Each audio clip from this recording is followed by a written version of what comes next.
नमस्कार दोस्तों, मैं हूं निखिल और आप देख रहे हैं हॉरर कहानी, वो भी मेरी जुबानी। आज के इस एपिसोड में आप सभी का स्वागत है। रोमांच और डर से भरी कहानियां सुनने के लिए आज ही मेरे YouTube चैनल को सब्सक्राइब करें और वीडियो को लाइक करें। तो चलिए कहानी की ओर बढ़ते हैं। नमस्कार दोस्तों, मेरा नाम दिनेश है। ये कहानी मेरी है। आज से ठीक 25 साल पहले यानी 2001 के करीब की ये घटना है। तब मैं दिल्ली शहर में एक सरकारी नौकरी किया करता था।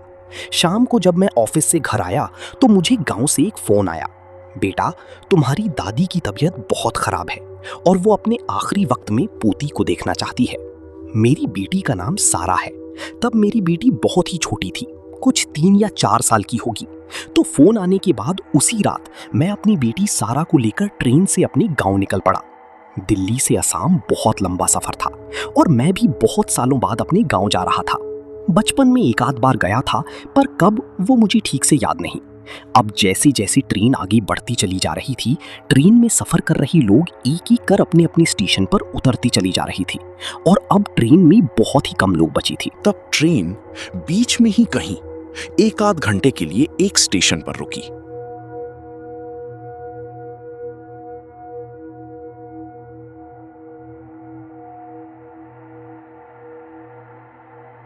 शायद टीसी, ड्राइवर सब चेंज हो रहे थे और जब ट्रेन फिर से चल पड़ी तो जो नए टीसी आए थे वो फिर एक बार टिकट वगैरह चेकिंग के लिए हर एक बोगी में घूमने लगे। कुछ ही देर में एक टीसी हमारे कंपार्टमेंट में भी आया। उसने हमसे हमारी टिकट मांगी। बेटी सारा और मेरी टिकट चेक करते हुए उसने मुझसे कहा, यहां से कुछ आधे घंटे बाद एक बहुत बड़ी सुरंग से होकर ये ट्रेन गुजरेगी। सुरंग के अंदर जाने से पहले ट्रेन 2 बार हॉर्न देगी और कुछ देर के लिए ट्रेन की सभी लाइट्स को बंद किया जाएगा, पर हॉर्न सुनते ही आप अपने कंपार्टमेंट की सारी खिड़कियां बंद कर लेना। तो मैंने उससे पूछा, ऐसा क्यों? मेरे सवाल को सुनकर टीसी ने कुछ देर तो बस मुझे घूर कर देखा और उतनी ही गंभीरता से कहा, भूतों में, चुड़ैल में विश्वास रखते हो? मैंने कहा, अभी तक तो नहीं। तो टीसी ने टिकट मेरे हाथ में थमाते हुए कहा, खिड़कियां खुली रखोगे तो टनल से गुजरने के बाद शायद करने लगोगे। तभी मेरी बेटी ने मुझसे पूछा, पापा ये भूत चुड़ैल क्या होता है? असल में मैंने आज तक मेरी बेटी को ऐसी चीजों के बारे में कभी बताया नहीं था। उसे मैंने आज तक कभी भी किसी भी चीज को लेकर डराया नहीं था। तो मैं शांत बैठा रहा। पर तभी टीसी ने मेरी तरफ देखते हुए मेरी बेटी सारा के सर पर अपना हाथ रखते हुए कहा, कुछ नहीं बेटा, ऐसा समझो कि ये बहुत बुरे लोग होते हैं। टीसी के उस जवाब के बाद मैंने भी बेटी के सवाल का अलग से जवाब देना ठीक नहीं समझा। तब टीसी ने मुझे कंपार्टमेंट के दरवाजे के पास बुलाया और धीमी आवाज में कहा, आप भूतों में यकीन हो या ना हो, पर अपनी प्यारी सी बेटी के लिए ही सही कुछ देर के लिए मेरी बात पर यकीन कर लेना, और जब तक कि गाड़ी टनल को पूरा पार नहीं कर लेती, खिड़कियां खोलने की गलती मत करना। मैंने अपनी गर्दन हाँ में हिलाते हुए और हल्का सा मुस्कुराते हुए टीसी की बात में हामी भर दी। कुछ देर बाद जैसे टीसी ने कहा था, बिल्कुल वैसे ही मुझे ट्रेन के हॉर्न 2 बार सुनाई दिया। मैंने झट से मेरे कंपार्टमेंट की सारी खिड़कियां बंद करना शुरू किया। मेरी बेटी ने मुझसे पूछा कि पापा, आप खिड़की क्यों बंद कर रहे हो? मैंने तब उससे इतना ही कहा, अब बस थोड़ी देर के लिए बेटा, और ऐसा कहकर उसे उठाकर अपनी गोद में लेकर बैठ गया। ट्रेन धड़ धड़ आवाज करते हुए टनल के अंदर घुस गई और ट्रेन के अंदर सब तरफ अंधेरा ही अंधेरा हो गया। ट्रेन थोड़ी ही आगे बढ़ी होगी कि कुछ ही देर में मुझे किसी के रोने की आवाज सुनाई देने लगी। वो आवाज किसी औरत के रोने की थी। ट्रेन की आवाज को चीरते हुए वो आवाज मुझे मेरे कानों में साफ साफ सुनाई दे रही थी। शायद सारा ने भी वो आवाज सुनी। पापा पापा, बाहर कोई रो रहा है। मैंने उसे संभालते हुए कहा, कोई नहीं है बेटा, कोई नहीं है, वो टीसी इसी के बारे में कह रहा था शायद।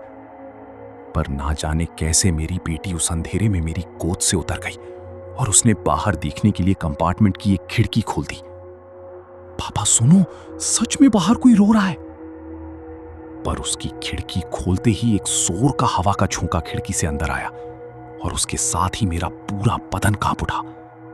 मैंने झट से उठकर फिर से उस खिड़की को बंद कर दिया और उस अंधेरे में अपनी बेटी को तलाशने लगा।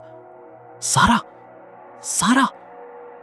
उस वक्त मेरे हाथ में किसी का हाथ लगा पर मुझे समझते देर नहीं लगी कि वो हाथ मेरी बेटी का नहीं है। वो हाथ किसी बड़े इंसान के हाथ के जितना बड़ा था और थोड़ा चिपचिपा भी था। तभी मुझे अंधेरे में दो आंखें दिखाई दी, दो बड़ी बड़ी आंखें। और उसी वक्त मेरे हाथ को झटका सा लगा और मैं पीछे की तरफ गिर गया। तब मुझे किसी की सांसों की जोर जोर से आवाज सुनाई दी। वो आवाज बहुत ही डरावनी थी। उस आवाज को सुनते ही मेरी रूह कांप उठी, मेरी सांस रुक सी गई। अगले कुछ ही सेकंड्स में जब ट्रेन में लाइट चालू हुई तो मैंने देखा कि मेरे सामने एक बहुत ही डरावनी औरत बैठी हुई थी। उसका पूरा चेहरा काला था और आंखें बड़ी बड़ी और सफेद थी। सर से लेकर पांव तक सारा बदन जख्मों से भरा हुआ था और उनसे खून रिस रहा था।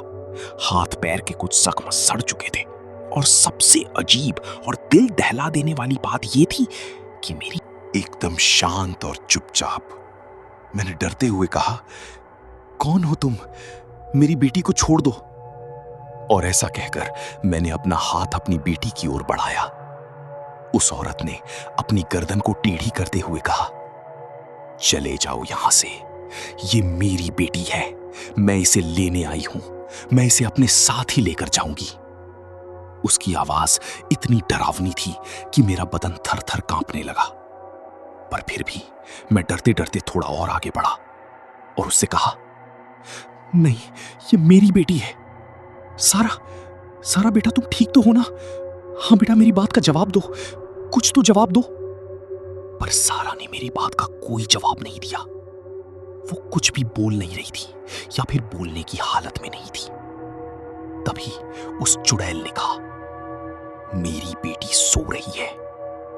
पर फिर भी हिम्मत कर मैंने सारा को हाथ लगाने की कोशिश की तो मुझे जैसे बहुत जोर का बिजली का झटका सा लगा और मैं एक बार फिर पीछे की ओर गिर पड़ा। ये देख वो चुड़ैल जोर जोर से हंसने लगी। ये मेरी बेटी है और मैं इसे अपने साथ लेकर जाऊंगी। अब मेरी हालत ऐसी थी कि मैं अपनी जगह से हिल भी नहीं पा रहा था। मेरे हाथ पांव जैसे जम से गए थे। थोड़ा सा हिलने के लिए भी भारी ताकत लगानी पड़ रही थी। चिल्लाता तो शायद कोई आ भी जाता, पर चिल्लाने को मुंह से आवाज तक निकल नहीं रही थी। मैं बस ऐसे पड़ा हुआ था जैसे उस चुड़ैल ने मुझ पर कब्जा कर लिया हो। मेरी बेटी उसकी गोद में थी। मुझे बहुत डर लग रहा था वो उसके साथ कुछ गलत ना कर दे। मैं जोर लगाकर थोड़ा सा आगे उसकी ओर खिसकने की कोशिश कर रहा था तो अचानक ही वो चुड़ैल उठकर खड़ी हो गई और उसने मेरी बेटी को अपने सीने से लगाकर उसका सिर अपने कंधे पर ले लिया। और अगले ही पल वो उस कंपार्टमेंट से बाहर जाने ही वाली थी कि तभी मैंने पूरी ताकत के साथ अपने कांपते हुए हाथों से उसका एक पैर पकड़ लिया, जो कि उल्टा था और सड़ा गला भी था। पर फिर भी मैं उस पैर को पकड़े रहा और मैं उस चुड़ैल के सामने गिड़गिड़ाने लगा, प्लीज प्लीज मेरी बेटी को छोड़ दो, उसने तुम्हारा क्या बिगाड़ा है, बच्ची है, मासूम है वो। पर चुड़ैल ने बस अपनी गर्दन मेरी तरफ घुमाई और अपनी बड़ी बड़ी सफेद आंखों से मुझे घूरने लगी। उसने गुस्से में आकर अपने एक हाथ से मुझे खींचते हुए बोगी के दरवाजे तक ले गई और फिर मुझे पकड़कर ऊपर उठाया और फिर से एक बार पीछे फेंक दिया। वो मेरी बेटी को लेकर उस कंपार्टमेंट के दरवाजे के पास जाने लगी। शायद वो चुड़ैल मेरी बेटी के साथ उस चलती ट्रेन से कूदने वाली थी। अब मुझे बहुत दुख हुआ कि मैं चाहकर भी मेरी बेटी को बचा नहीं पा रहा था। मुझ में कुछ भी करने की ताकत ही नहीं थी।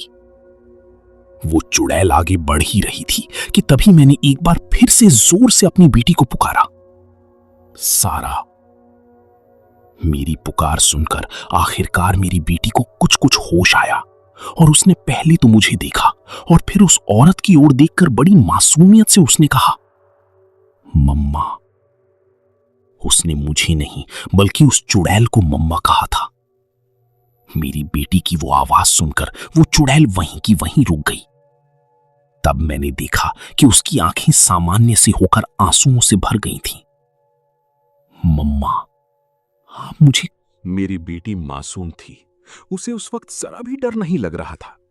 मेरी बेटी की वो मासूमियत भरी पुकार सुनकर चुड़ैल ने उसे अपने गले से लगा लिया और कहा, मेरी बच्ची, तुम मुझे छोड़कर कहां चली गई थी? मैंने तुम्हें कितना ढूंढा पर तुम कहीं नहीं मिली। अब मुझे अंदर ही अंदर बहुत बुरा लग रहा था, पर वो देख मुझे और डर लगने लगा। क्योंकि हो ना हो अब वो मेरी बच्ची को अपने साथ जरूर लेकर जाएगी। पर तभी सारा का ध्यान मेरी तरफ आया। मम्मा, मम्मा, पापा क्यों रो रहे हैं? मुझे पापा के पास जाना है। और इतना कहते ही उस चुड़ैल की आंखें गुस्से से फिर सफेद हो गईं, चेहरा सिकुड़ सा गया और उसने गुस्से से मेरी तरफ देखा। मैं अपने हाथों को पटकने की कोशिश कर रहा था, उसके सामने गिड़गिड़ा रहा था, पर वो मेरी बेटी को छोड़ने को तैयार ही नहीं थी। और अगले ही पल वो चुड़ैल उस चलती हुई ट्रेन से कूद गई और मैं फूट फूट कर रोने लगा। सारा, सारा, मेरी बच्ची सारा। तभी मुझे पीछे से आवाज आई, पापा, आप क्यों रो रहे हो? मैंने पीछे देखा तो मेरी बेटी मेरे पीछे ही खड़ी थी। मैंने जोर से उसे अपने गले लगाया। तुम ठीक तो हो ना मेरी बच्ची? मेरी बेटी ने मेरे आंसुओं को पोंछते हुए कहा, पापा, क्या वो मम्मा थी? क्या वो बुरी औरत थी? वो रो क्यों रही थी? मेरी बेटी मुझसे एक के बाद एक सवाल पूछी जा रही थी। मैंने फिर से उसे अपने गले लगाते हुए बस एक ही जवाब दिया, नहीं बेटा, वो बुरी औरत नहीं थी, वो एक माँ थी जो अपनी बेटी को ढूंढ रही है।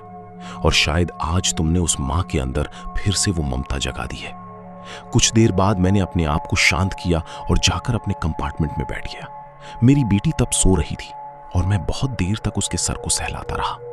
ट्रेन अब उस सुरंग से काफी आगे निकल चुकी थी। बाद में वो टीसी फिर से मेरे कंपार्टमेंट में आया, पर तब मैंने उसे मेरे साथ हुई घटना के बारे में कुछ भी नहीं बताया। बस इतना ही पूछा कि मैंने टनल से गुजरते हुए किसी के रोने की आवाज सुनी। वो किसकी आवाज थी? यहां आखिर हुआ क्या था? तो टीसी ने पहले तो मेरी बेटी को देखा और कहा, मैं ठीक ठीक नहीं जानता, बस सुनी सुनाई कहानी है, क्या सच और क्या झूठ है ये भी नहीं बता सकता, पर सालों से ये होता आ रहा है कि जब भी ट्रेन सुरंग से गुजरने वाली होती है सब खिड़कियां बंद कर लेते हैं, खासकर वो जिनके पास छोटे बच्चे होते हैं, और कोई भी इस बात को टालने की हिम्मत नहीं करता। सुना है कि कई साल पहले एक औरत इसी रास्ते से होकर अपने घर जा रही थी। उसकी 4 साल की बेटी भी उसके साथ ट्रेन में सफर कर रही थी। तब टनल के पास कुछ लुटेरों ने ट्रेन के अंदर घुसकर लूटमार करना शुरू किया। बहुत खून खराबा हुआ, बहुत से लोग मारे गए। उस दौरान उन लुटेरों ने उस औरत की प्यारी सी बच्ची को भी उठा लिया, और जब वो औरत उनके सामने अपनी बेटी को छोड़ देने के लिए भीख मांगने लगी, गिड़गिड़ाने लगी, तो उन लुटेरों ने उस औरत को चलती हुई ट्रेन से उस टनल के अंदर ही कहीं फेंक दिया। उसके बाद क्या हुआ किसी को कुछ पता नहीं, शायद वो औरत मर गई। पर कहते हैं कि उस दिन के बाद से वो औरत अपनी बेटी को ढूंढ रही है। उस सुरंग से गुजरती हुई हर ट्रेन में वो अपनी बेटी को ढूंढती है। मुझे पता था कि टीसी जो कुछ भी कह रहा है वो सब सच है। अब उस घटना को बहुत साल बीत गए। मेरी बेटी उस घटना को बाद में भूल भी गई, पर मुझे आज भी वो दिन याद है, और आज भी उस घटना को याद कर मेरे रोंगटे खड़े हो जाते हैं। तो आज की ये कहानी आपको कैसी लगी कमेंट करके जरूर बताएं। अगर आपको वीडियो अच्छी लगी है तो वीडियो को लाइक और चैनल को सब्सक्राइब करना ना भूलें। तो अभी के लिए अलविदा, मिलते हैं अगले वीडियो में ऐसी ही एक और खौफनाक कहानी के साथ। धन्यवाद।